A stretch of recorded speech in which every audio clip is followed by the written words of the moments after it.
Welcome to Dark Signal Stories. In Styria, we, though by no means magnificent people, inhabit a castle or schloss.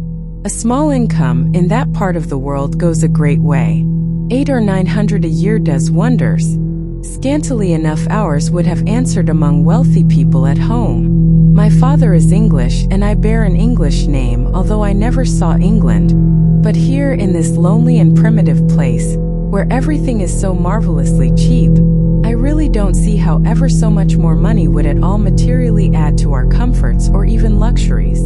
My father was in the Austrian service, and retired upon a pension and his patrimony, and purchased this feudal residence, and the small estate on which it stands, a bargain. Nothing can be more picturesque or solitary. It stands on a slight eminence in a forest. The road, very old and narrow, passes in front of its drawbridge, never raised in my time, and its moat, stocked with perch and sailed over by many swans, and floating on its surface white fleets of water lilies. Over all this the schloss shows its many-windowed front, its towers and its Gothic chapel. The forest opens in an irregular and very picturesque glade before its gate, and at the right a steep Gothic bridge carries the road over a stream that winds in deep shadow through the wood. I have said that this is a very lonely place. Judge whether I say truth. Looking from the hall door towards the road, the forest in which our castle stands extends 15 miles to the right, and 12 to the left. The nearest inhabited village is about 7 of your English miles to the left. The nearest inhabited schloss of any historic associations is that of Old General Spielsdorf, nearly 20 miles away to the right. The forest opens in an irregular and very picturesque glade before its gate, and at the right a steep Gothic bridge carries the road over a stream that winds in deep shadow through the wood.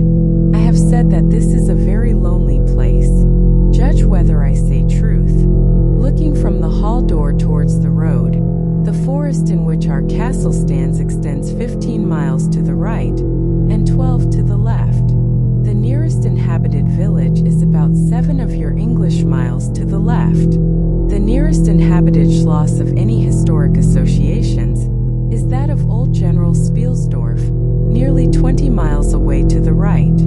I have said the nearest inhabited village, because there is only 3 miles westward, that is to say in the direction of General Spielsdorf Schloss, a ruined village with its quaint little church, now roofless, in the aisle of which are the moldering tombs of the proud family of Karnstein, now extinct, who once owned the equally desolate chateau which, in the thick of the forest, overlooks the silent ruins of the town. Respecting the cause of the desertion of this striking and melancholy spot, there is a legend which I shall relate to you another time. I must tell you now, how very small is the party who constitute the inhabitants of our castle. I don't include servants, or those dependents who occupy rooms in the buildings attached to the schloss. Listen and wonder. My father, who is the kindest man on earth but growing old, and I, at the date of my story, only 19. 8 years have passed since then. I and my father constituted the family at the schloss. My mother, a Styrian lady, died in my infancy, but I had a good-natured governess, who had been with me from, I might almost say, my infancy. I could not remember the time when her fat, benignant face was not a familiar picture in my memory.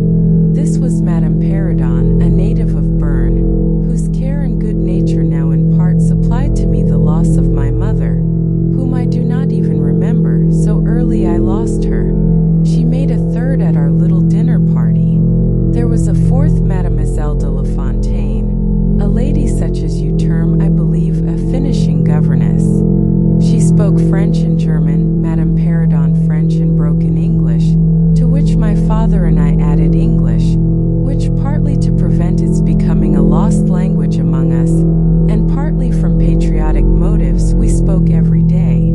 The consequence was a babble, at which strangers used to laugh, and which I shall make no attempt to reproduce in this narrative. And there were 2 or 3 young lady friends besides, pretty nearly of my own age, who were occasional visitors, for longer or shorter terms, and these visitors visits I sometimes returned. These were our regular social resources.